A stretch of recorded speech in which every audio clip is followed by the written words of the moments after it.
Yes, it is Friday. It's so great. And hello, Angelia. Hello, Wolf, Amidewa. And oh, thank you, Jasai. Jasai said beautiful ceremony last night. Thank you for saying so. I'm really appreciative that we had a great turnout at the community house. And then we also had a great turnout online.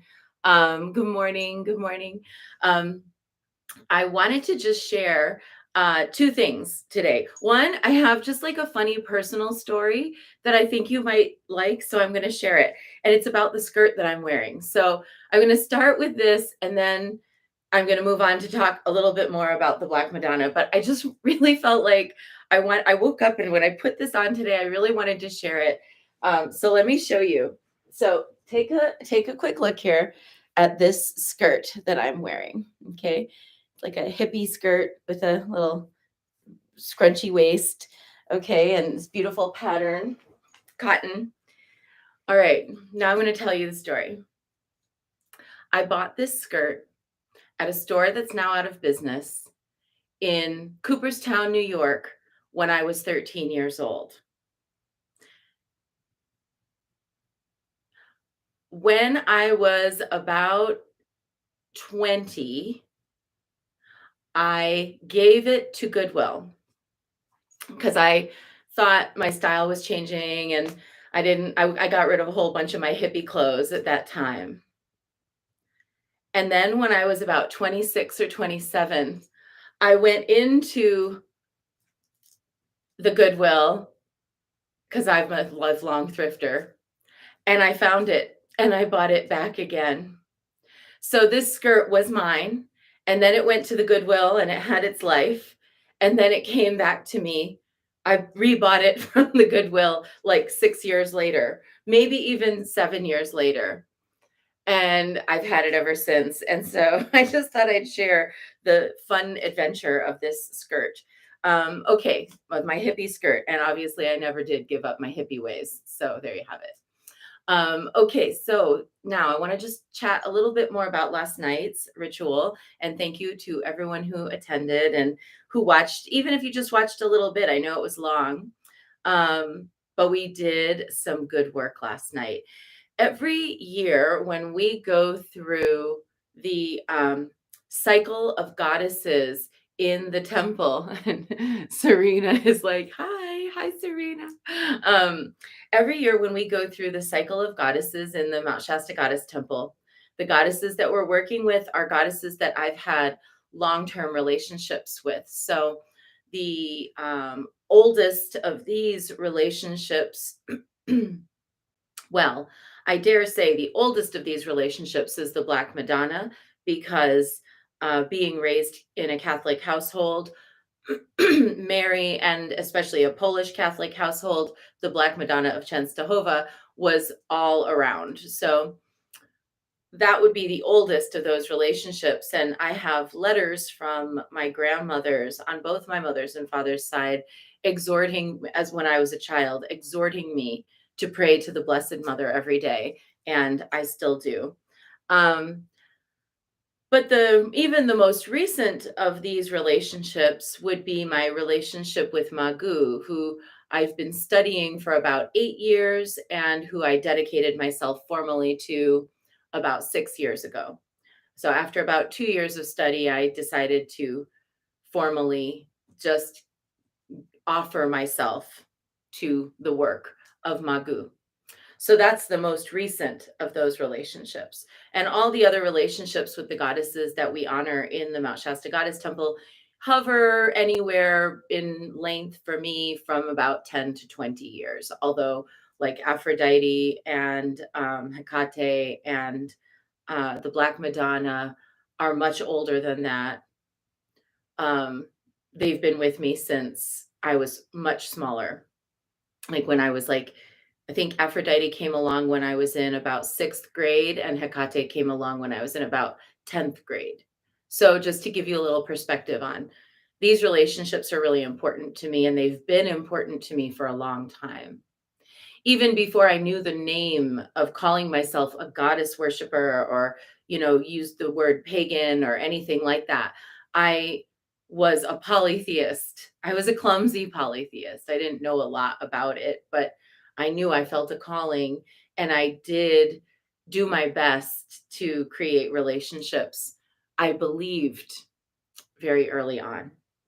So, just like a marriage, when you have a long term dedication to a divine being, you go through your phases and there are ups and downs. There are times when you feel closer, and there are times when you feel further away. There are times when you're really sensing the presence, and then there are times where you're going to be like, are you even here? I don't even know if you're around. And that's normal, actually. It's natural. I went through a period of 3 years with Oshun where she basically just disappeared and was, like, out. And none of her, usual signs were present for 3 years, and that was from 2012 to 2015, and then in 2015, she came roaring back into my life, and that's when I received my initiation. So, during all of this time, I have watched these relationships kind of breathe, they kind of breathe.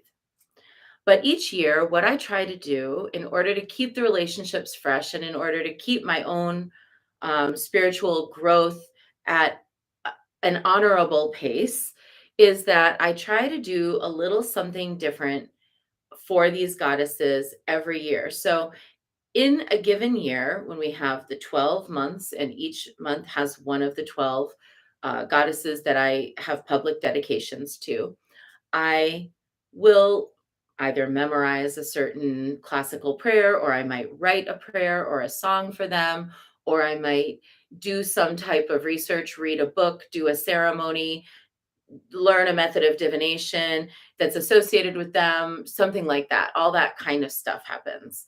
Um, so this year, this kind of happy accident, this unexpected wonderfulness, where Rachel, who is of Agua Ekut in Mount Shasta, who does our third Saturdays at the Sacred Well, doing Reiki and sound healings and things like that, she introduced me to the owner of the Welcome Om Community House, and we ended up having this lovely tea ceremony together and just sitting and talking. And then Crystal invited me to be part of that space in some way, to bring some offering.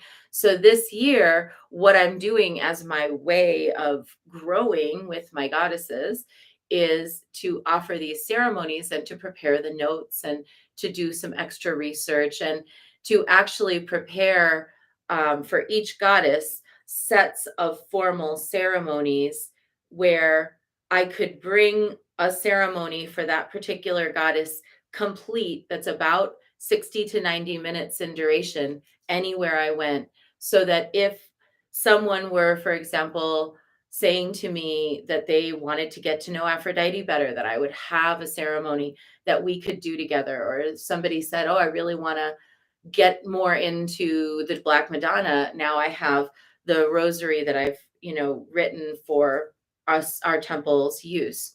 So that's what I'm doing with these ceremonies at the community house, is they're an offering to the community, but they're also for me an opportunity to deepen my devotion. And I just thought I'd share that because I think that in a lot of like new age spaces, I see relationships with deities kind of come and go. Like people seem to get really caught or fixated on something, and they feel like, some being or whatever, and they feel like they're cool and they want to get to know them better, but then they kind of don't know where to go from there. And sometimes it's like a temporary thing that sort of turns into a commodified relationship. Like, I'm just working with so and so to get me through this part of my life. And yeah, sometimes it's that way. A being will come into your life and be there for a short time, and they're really just there to do one job with you. But there are other times when it's important to cultivate a long-term relationship, and it means you're going to go through all the things of a long-term relationship. So I just wanted to share that because I thought maybe it might be helpful if there's anybody out there who's either seasoned on the path and has been feeling like, I don't know if she's listening anymore. Or if there's anybody who's like getting started and kind of doesn't know where to go from here. Like, I bought the thing, I read the book, I said the prayer, now what? You can just start to create a um, a path where you just do like one thing a year. It shouldn't be something that is going to be so stressful that you don't feel like you can follow up on it. Um, oh, and which is the chant for Tonantzin? Asks Wolf. Um, well, that is, and yeah, I would love to learn the chant for Tonantzin, Wolf. That would be amazing. Maybe you could send it to me. Maybe we could talk on the phone, or you could record it in a message. So we'll message after this broadcast today. Priestess Rising says, wow, that's powerful. I appreciate this info, as I've witnessed the ebb and flow, and it can feel heavy. Yeah, it can, where especially you're like, wait, we were doing something and it felt meaningful, and now I don't know where you went, and I'm not sure. And also because it's a lifelong relationship, that there, in many cases, when you have it like that, there will be those times where you're like, are we done? Is this all we had to do together? But just like any relationship, if you just take that little extra step and you just put a little effort, you say, well, okay, maybe there's something going on here that I didn't fully understand, or maybe there's something I can explore a little bit more. I have found this to be very rewarding. So my offering for the Black Madonna last night was in that spirit. We've locked in the date. July 22nd will be the Baba Yaga offering, and there will be a little preparation needed for the distance attendees for that. For the people who are coming in person, I'll have all the supplies. But for distance attendees to that, I'll post a list of things that you'll need to get ahead of time, because part of what we're going to do for Baba Yaga is we're going to set up our winter tinctures. We're going to create a pain relief and warming tincture that then will be done for winter, so that when we are in the heat of, in the cold of winter, we have a little tincture to warm our bones. Oh, and Paris says, I have an added thought for you. How exciting. Yes, please send me any thoughts, Paris. I would love to hear them. And thank you for listening to that little explanation. So now let's get into today's devotion. And yesterday I let my candle burn out, so I have to do a different candle for the Black Madonna today. But fortunately, I'm an equipped witch here.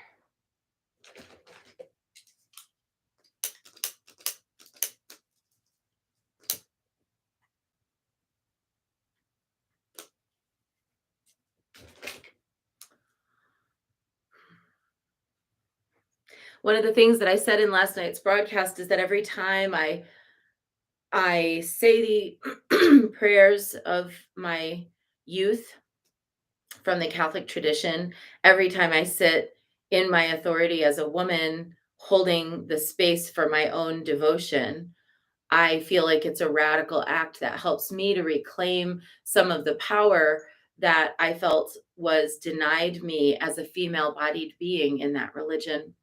So I hope that today's prayers, and as we go through this month, that as we're doing this devotion, you too will experience a reclamation of power from anything that feels like it may have stood in the way of you having that pure heart love for Mary, the Black Madonna, the Mother of God, the Mother of all the gods.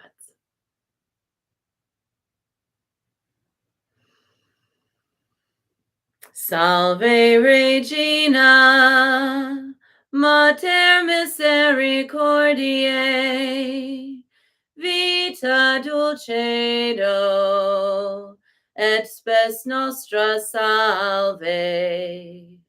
A te clamamus, exules filii Heve, a te suspiramus, gementes et flentes, in hac lacrimarum vale.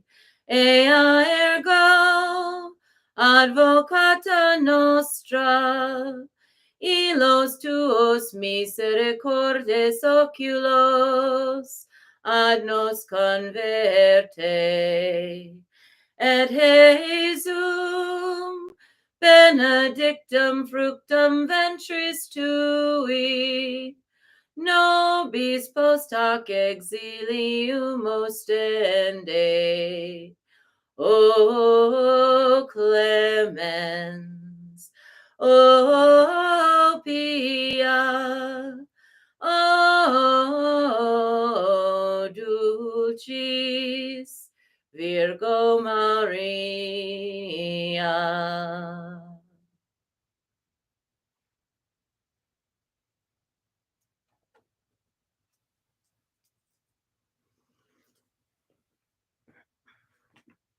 I conceive of the Black Madonna in sort of a three-part form. There's the Black Madonna that is the local form, that's has many different local forms. Those are various specific statues that are worldwide. And then at another level, the Black Madonna is an iteration of the primordial mother, Isis, Aset, Kibele, the, you know, great mothers of the ancients, then kind of adopted into the Christian faith. And then finally, the Black Madonna is the black hole at the center of our galaxy.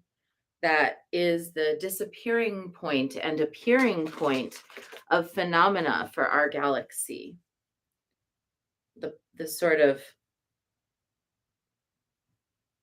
churning void of suchness.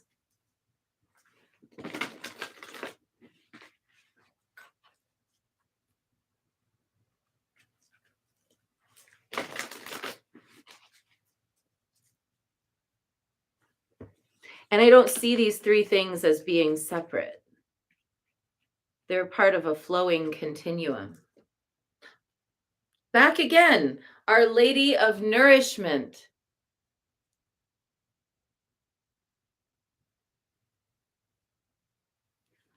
Wow, we just had you. You're here again.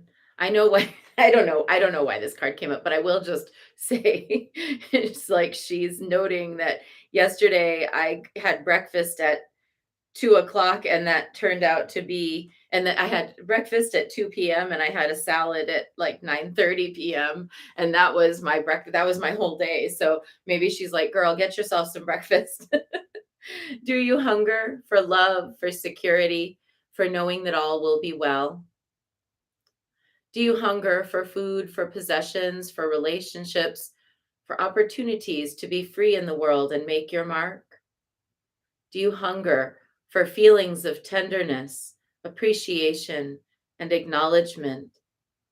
Let me fulfill your hunger now through my divine presence and the bounty that it brings.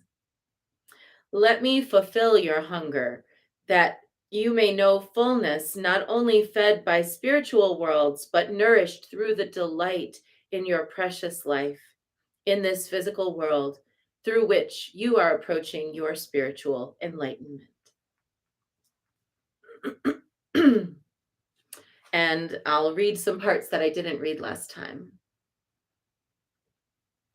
Without the human soul, this whole divine experiment of Earth School cannot come to its fruition of a radiant world of illumined beings contributing tremendous waves of love to our universe. We have so much power available to us as a species. You only have to feel the energy at a football match to understand that group power is considerable. However, if the soul is not present, that power is unable to be directed into constructive channels to improve our world. Imagine all the potent emotional intensity that is poured into a championship sports event being instead sent with intention that a political issue be resolved, for example, gun control, or an environmental issue be supported, climate change. One person has tremendous power to create difference in the world. Imagine how much power and energy could be generated for the greater good by a group of conscious people with great passion. Working together with conscious intent would make human beings very potent spiritual change agents, and the world would be transformed quickly.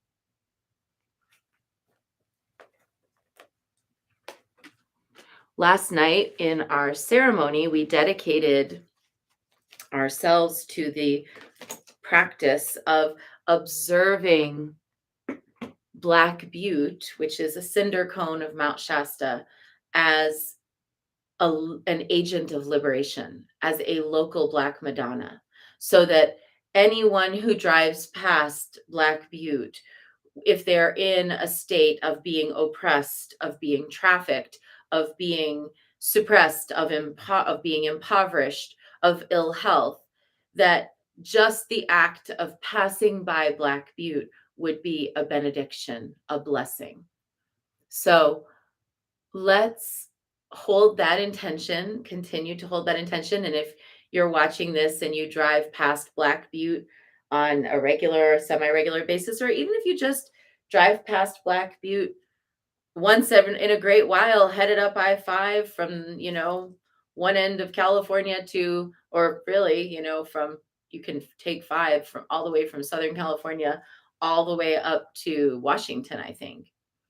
So let's think about how many thousands of people pass by there, and how Black Butte, this impressive, beautiful, and what Black Butte accomplished by existing is that Mount Shasta, during an eruption or at the time of the creation of the volcano, the mountain, sent up a bubble of gas and lava and created this cinder cone. And this cinder cone is like a pressure valve. It's like a pressure release for all the pressure that was under the earth that gave rise to the whole mountain, but also gave rise to this cinder cone.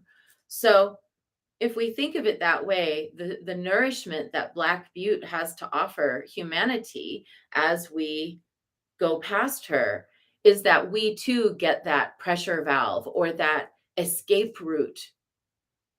So that if someone has been, there's tremendous sexual trafficking in Northern California. It's actually a huge problem from the Bay Area, then north and to points south as well. What if that cinder cone, the Madonna, Black Butte, could make it so that anyone who is being trafficked, as they drove past, there would be some kind of escape route for that person very quickly thereafter? Or what if everyone driving past Black Butte who had an eating disorder would have a sudden relief from the relentless self-judgment that causes them to have a distorted image of themselves? Or what if everyone who is in the closet because they're afraid of judgment at their job or with their family would feel, when they went past there, like they had that updraft of courage and strength to lovingly accept completely who they are and to insist that others do the same? So this month, part of our activity is to charge Black Butte, to ask Black Butte, to petition Black Butte to be our local Black Madonna. It's a very long tradition of these Black Madonna statues being placed on mountains or in mountainous terrain. It's quite common in the legacies of the Black Madonnas that they would live near a mountain. And that's often because they, you know, I believe, they are the statuary representation of the inherent Earth Mother energy present in those mountains. So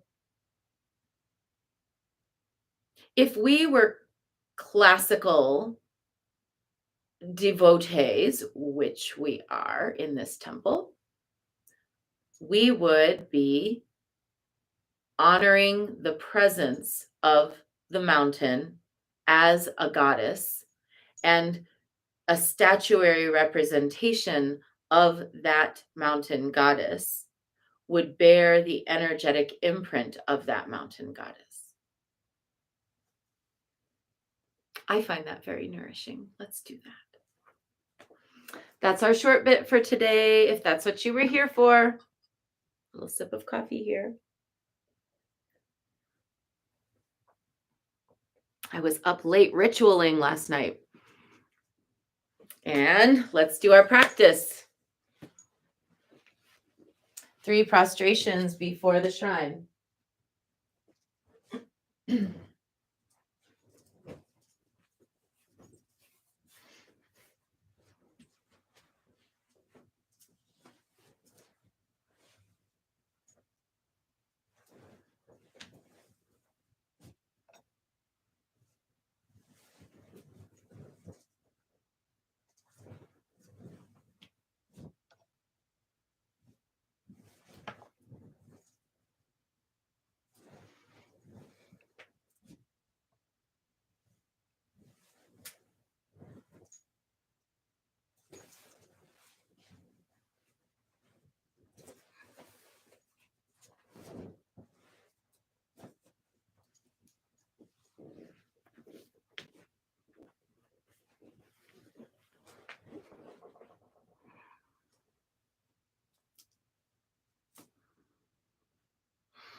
And let's take refuge. Namo Guru Be. I take refuge in the inner teacher. Namo Buddhaye. I take refuge in the great mother of compassion. Namo Dharmaye. I take refuge in the wisdom of the ages. Namo Sanghaye. I take refuge in the community of practitioners. And let's set our intention, a person, place, situation, or circumstance that will benefit from today's practice. And today, we're holding 2 different women that I'm working with right now who are doing a very brave thing in standing up for themselves against the predatory activities of their former partners. And both of these cases involve child abuse, or at the very least, being very toxic toward children.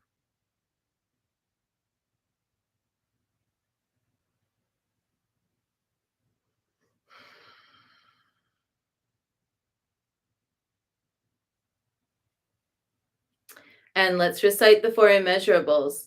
May I be a source of loving kindness in this world and all worlds, bringing a generous heart to all my thoughts and doings. May I be a vehicle of compassion in this world and all worlds, ever mindful and aware of the tremendous suffering of others. May I be a brimming vessel of joy in this world and all worlds, delighting in the happiness of others as their suffering is alleviated. May I be a balanced point of equanimity in this world and all worlds, seeing all as equals and all as deserving of goodness. Make our offerings. I light this candle as a symbol of the enlightening Dharma way. May it shine brightly for the benefit of all beings. I light this incense as an offering to Guanxi.